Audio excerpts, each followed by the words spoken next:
Vineet Jain ji, industry leaders, क्या था तो चुनाव होने ही वाले थे और उस समय मैंने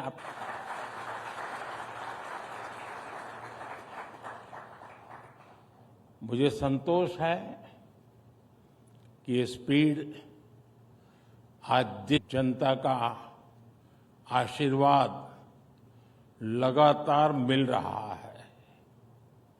जून में ओडिशा के लोगों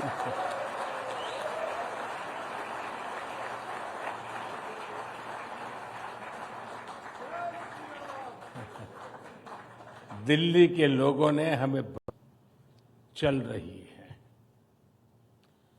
साथियों, जैसा आपने भी उल्लेख किया, मैं भी कल रात ही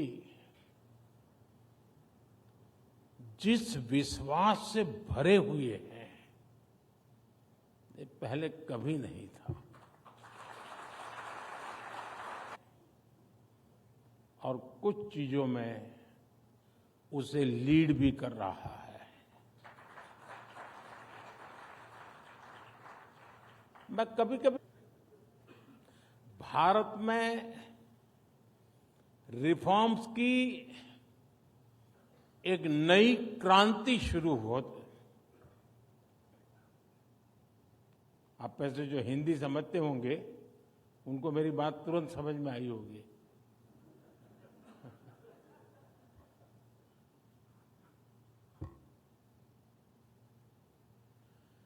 अगर वही जारी रहता तो क्या होता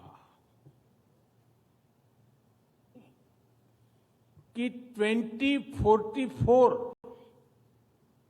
यानी 2014 में वो सोचते थे और उनका डिक्लेयर्ड टारगेट था,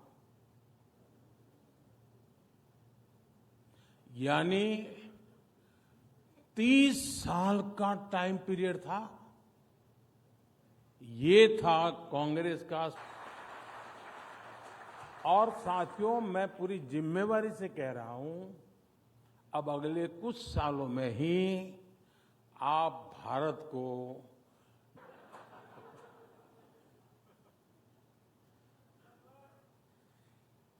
एक युवा देश को यही स्पीड चाहिए। जिस रिफॉर्म के गाजे बाजे हो रहे हैं ना, वो बिकॉज ऑफ कंपल्सन था, कन्विक्शन से नहीं था। सोच रही अब कौन इतनी मेहनत करे, रिफॉर्म की क्या जरूरत है। अब लोगों ने बिठाया है, मौज करो यार, 5 साल निकाल दो। चुनाव सिर्फ हिसाब किताब आंकड़े नहीं लगाते, आप अपनी स्ट्रेटेजी को रिव्यू करते हैं, पुरानी पद्धतियों को छोड़ते हैं। जहां तक सरकारों की बात है, गुलामी के बोझ में जीने की एक आदत पड़ चुकी थी। मंत्र है, बड़ा श्रद्धापूर्ण मंत्र है, ऐसे बोलते हैं, justice delayed is justice denied. ऐसी बातें और हमारे यहां तो एक ऐसा इकोसिस्टम भी है, कुछ साथी यहां भी बैठे होंगे, जो अच्छी चीजों पर भी चर्चा होना, मंथन होते रहना, ये भी लोकतंत्र की मजबूती के लिए उतना ही जरूरी है। मानसिकता से बाहर आना बहुत जरूरी है। मैं आपको कुछ उदाहरण दूंगा। साथियों, भारत में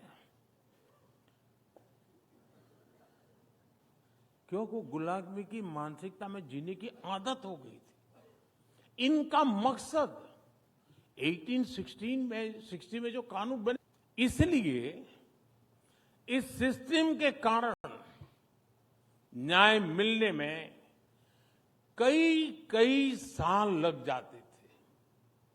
न्याय संहिता को लागू हुए अभी 7-8 महीने ही हुए हैं, 7 to 8 मंथ हुए अभी तो। लेकिन मैं बताता हूं, एक ट्रिपल मर्डर केस में एफआईआर से लेकर फैसला आने तक सिर्फ 20 दिन में अंतिम परिणाम तक पहुंचाया गया। गुजरात में गैंगरेप के एक मामले में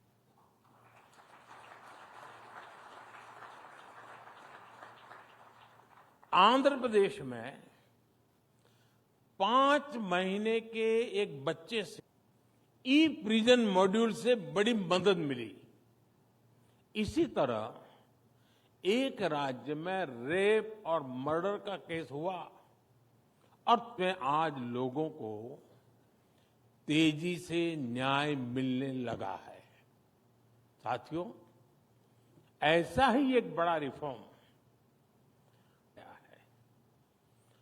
दुनिया के अनेक देशों में करोड़ों लोगों के पास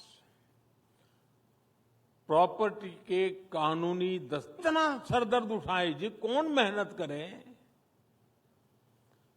ऐसे काम कोई ईटी की हेडलाइन तो बनने वाली नहीं है, तो करेगा कौन? स्वामित्व योजना की शुरुआत की। स्वामित्व योजना के तहत देश के 3 लाख से ज्यादा,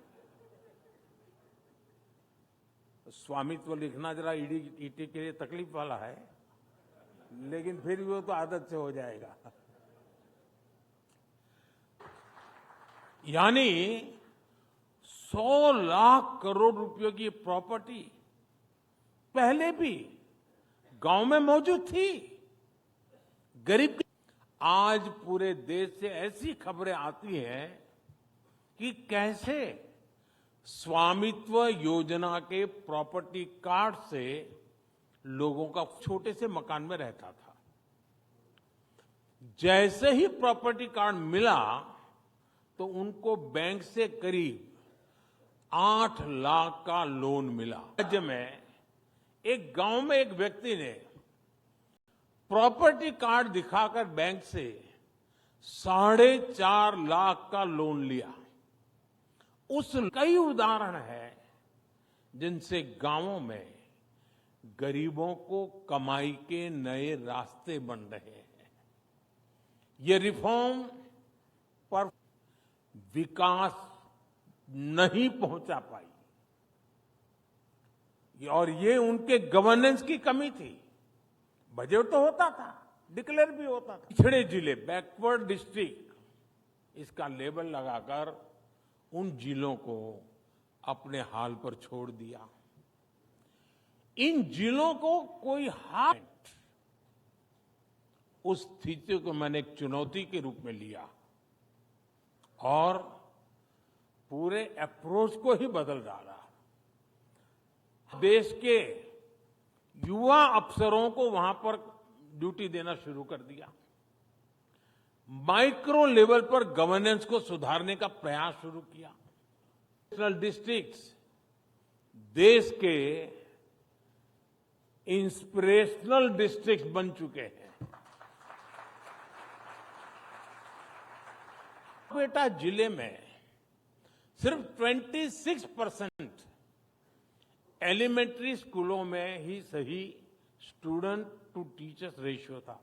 ओनली 21% थी। बजट नहीं था, ऐसा नहीं था, बजट तो था। ओनली 21%।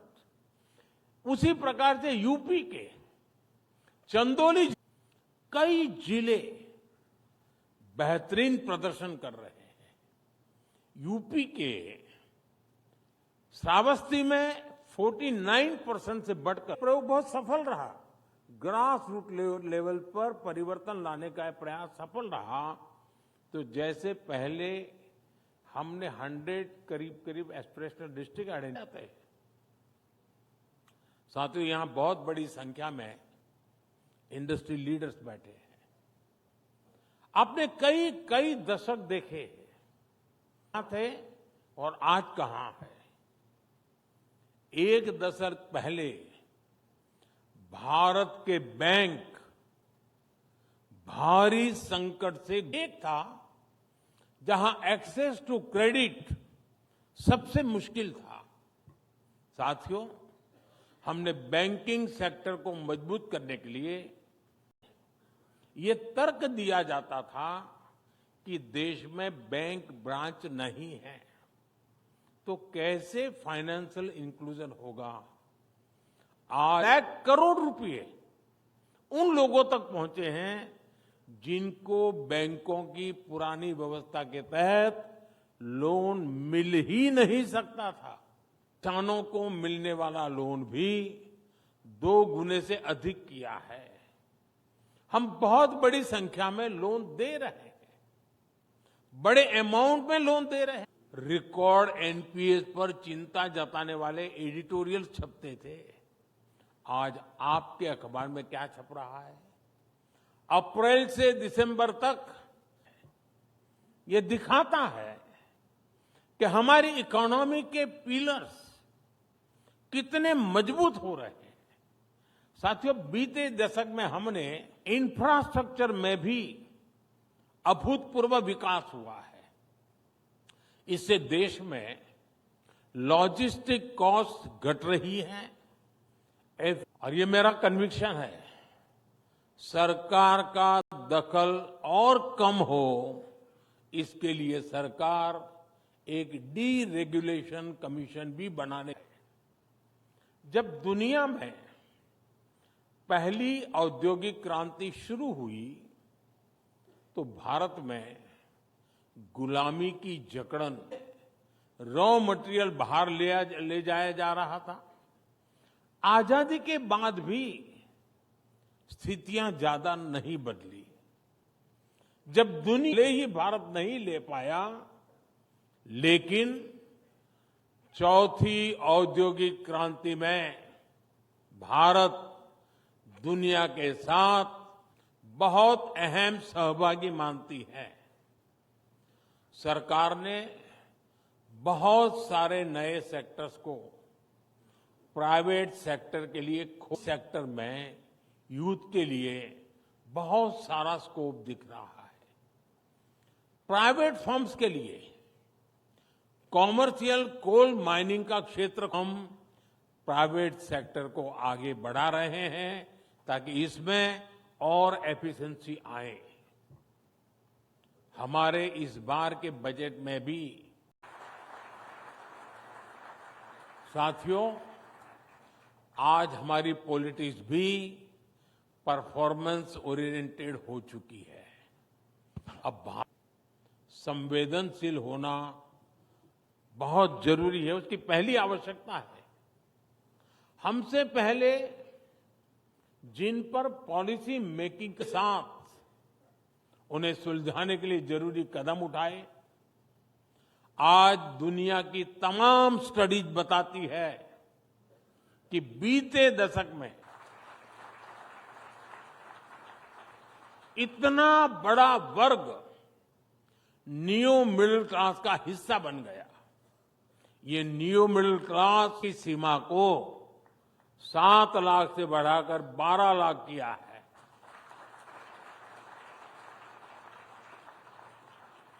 इस फैसले से विश्वास है, ट्रस्ट है। हर देशवासी, हर सरकार, हर बिजनेस लीडर में इस पर वो अपने आइडियाज को इंक्यूबेट कर सकते हैं। हम बिजनेस को भी पॉलिसीज के स्टेबल और सपोर्टिव रहने का विश्वास दे रहे हैं। धन्यवाद।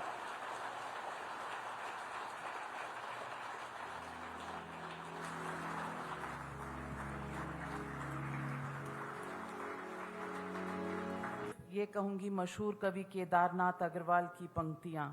मैंने उसको जब जब देखा, लोहा देखा, लोहे जैसा तपते देखा, लोहे जैसा।